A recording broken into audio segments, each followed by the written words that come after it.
We're holding page 182.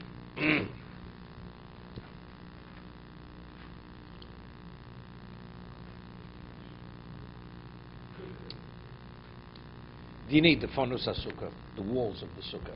How many walls does one need? Does it really make a difference what material the sukkah is made of?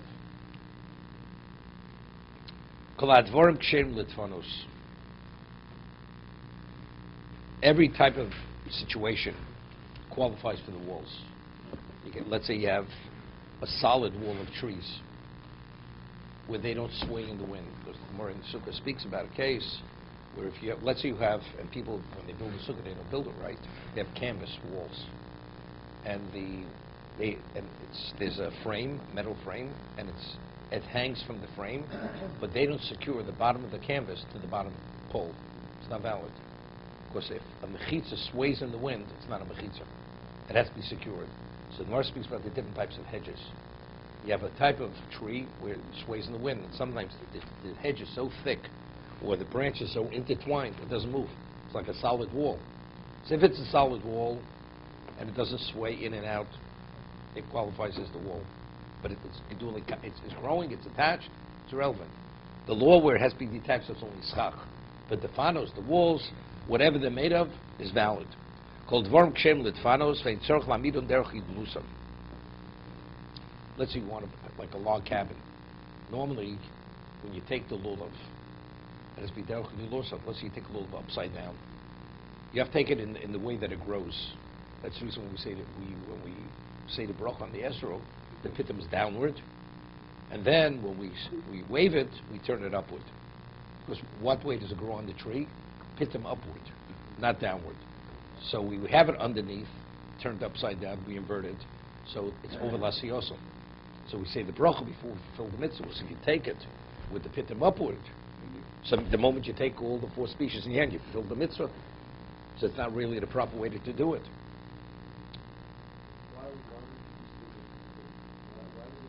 Again, when you put on your talis, you say the bracha after you wear the talis, before you put on the talis. Before you put on the talis.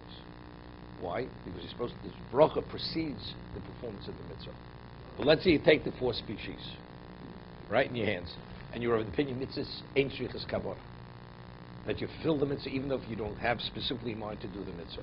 So the moment you take the daled minim in your hand, you're already riyotze. So how do you say the bracha then?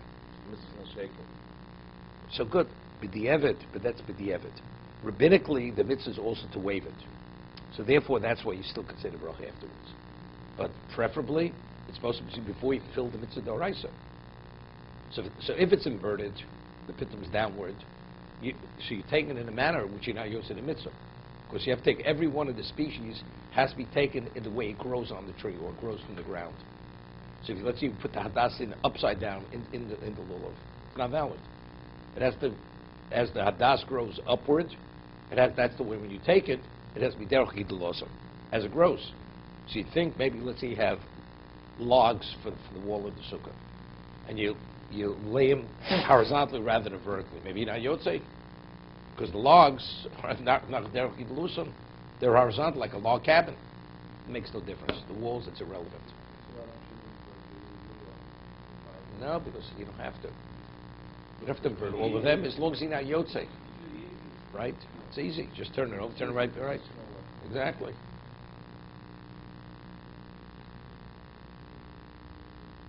One doesn't have to erect the wall as the material as it grows.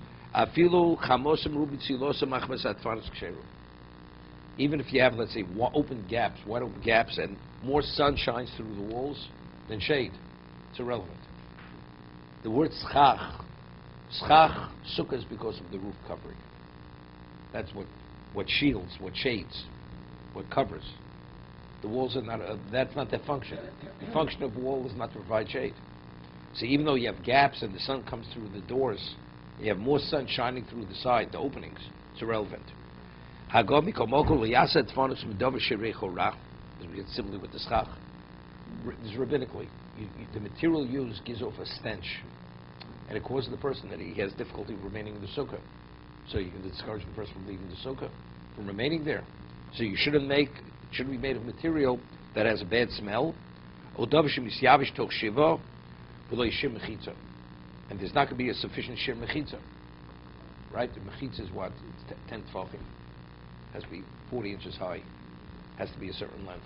Let's say by the end of, after 6 days, you're not going to have, let's say we have the concept of lovewood, right? Anything within 3 inches, 3 tefachim, we don't, that gap is closed.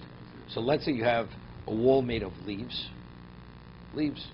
and then the schach is a foot above it, 2 feet above it.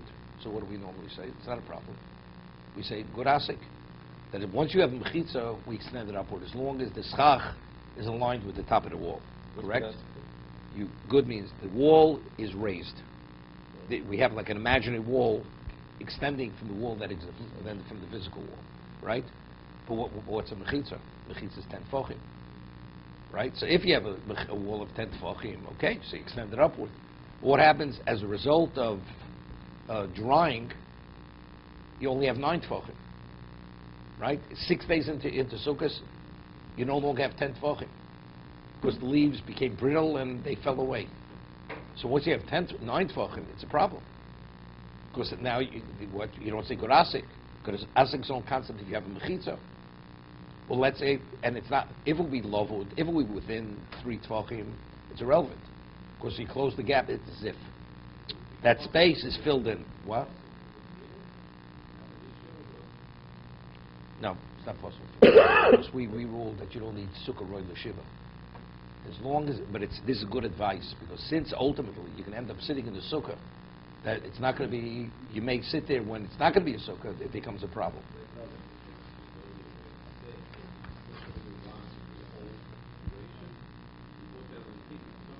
It's a machlokas by schach, if it would fall through. That's the question. Maybe. No. We had it earlier about schach, where the leaves were going to dry. So it says that kind of schach you should not use. Because since we see it already as if it dried out. Is that rabbinical? Is it doraisa? Whatever it is. Okay, we'll see. Let's see. Mishna Berura. Ksherim letvanos. The Chovos HaLevavos da Succos tase be'osmo migornev yikflo. That we said has to be made of certain materials. The lemeidim mizeh shiasa sukkah mipsol is gornev yakov du dovashen kabel tuma gedum koi aschach dafka. When it speaks about made of certain materials that are not kabel tuma or that grow from the ground, that speaks specifically sukkah is schach. The tfanis lo ikri sukkah. It's Gemara. The tfanis are not called sukkah. The walls. Denk tzorch lamidom. It says the characteristic of the lulav, the beino sheil also derech also dafka, that when you take the lulav, it has to be in the direction that it grows. The kamon sim tov reish nun aleph sif beis. It's interesting. There's aloha of baltosif. What happens if you take you have the four species, and you put in a rose. Right? Put a rose in, insert a rose. You want to beautify your lulav, and you want that to be one of the species. What's the halacha? It's possible. Firstly, violation of Baltosif. First, there's 4 species. Where does this 5th species come into the equation? There's no relevance. What about if a person takes another type of material? We hold that lulav ain't tzorech hagat. A lulav, you don't have to bind it. Right? We have the rings around holding it all together. Right, except for the Esrog. The 3 species are bound together. The lulav, the hadassim to one side, the arubs to the other side, correct? And it's bound. What happens if you don't have a band to hold them together? Yotzei. It's hidur mitzvah. That we bind is hidur mitzvah. But let's say you take, but there's an opinion in the Gemara that no, that agat is, if you don't bind them, you're not yotzei mitzvah. So it's a necessity to fulfill the mitzvah. So let's say you take the band and you use another material which is not one of the materials of the 4 minim. Are you in violation of Baltosif? Sto says no. Because you need derech, you need losam. Because if you're using it as a band, it's associated with the 4 species, not as it grows. Let's say you'll take a piece of wicker, rubber band, whatever it may be. It's not the way it grows, right? Wicker. right? Because it's wrapping around. It doesn't even, it's not even, it has no relevance to Baltosif. Baltosif means you want to add to the mitzvah, add another, and what is the mitzvah? To take something as it grows. But since it's being applied and associated in a way that it doesn't grow, has no relevance to the mitzvah. You could use a rubber band. I know, but I'm saying the person would use. You could use a rubber band. Why don't people use it? Because the hitter is to use this. It's hitter. It's all hitter mitzvah. I mean, the Gemara says they would use gold bands. Time Beis Hamikdash, they would take gold bands and wrap the lulav rope to beautify it. What's the word lulav mean? Lulav is that's what it's called. It means the branches, the branch, well, we'll see. Today's Daf Yomi. Right, lulav gefanim.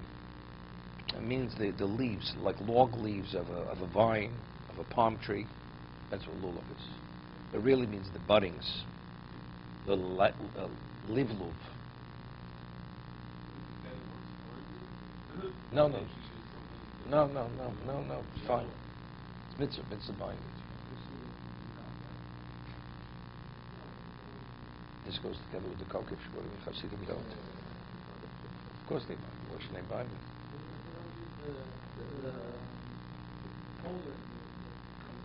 They do have a holder. Of course they have a holder. Yeah, but that holder, no.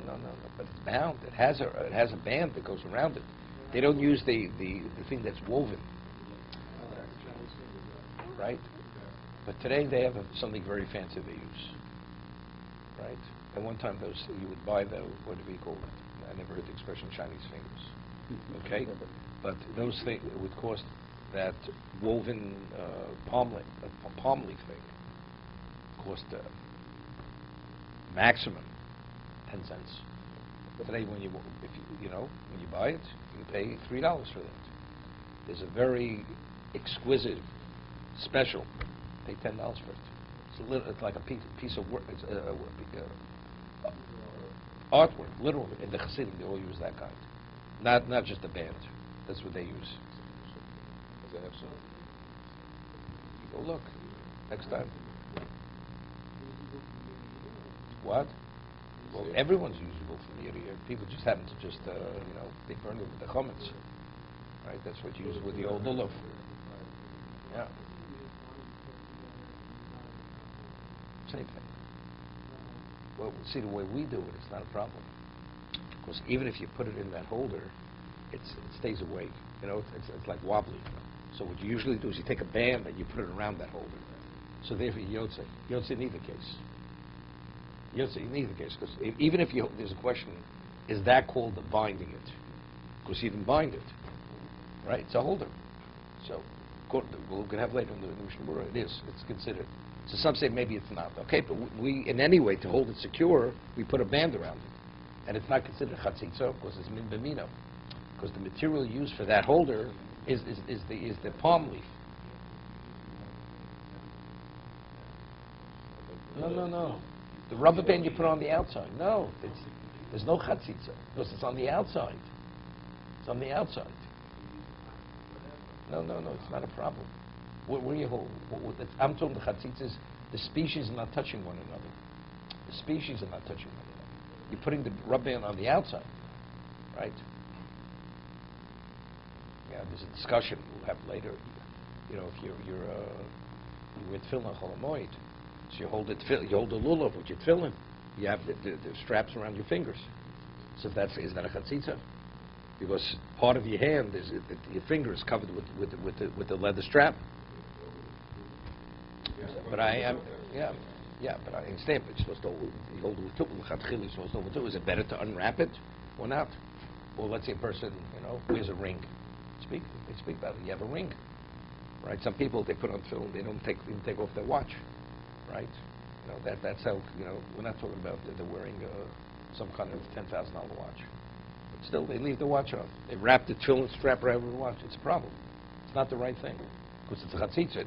Every part of the strap is supposed to touch your hand. So here, if you have below the wrist and you have a watch where the strap goes over the watch, it's a problem because it's not touching your hand. Very often. It's really laziness. People don't want to bother, take off the watch, put it in their pocket. It's not, but you're doing it for a reason. I'm not saying Yotze wants it secure on your arm. So why wrap below the wrist, right? You're wrapping it below the wrist to take the watch off. That's where you put on tefillin. Before, some people, one day they wear it until, they wear it till Kriyas Torah, because the Kriya speaks about tefillin.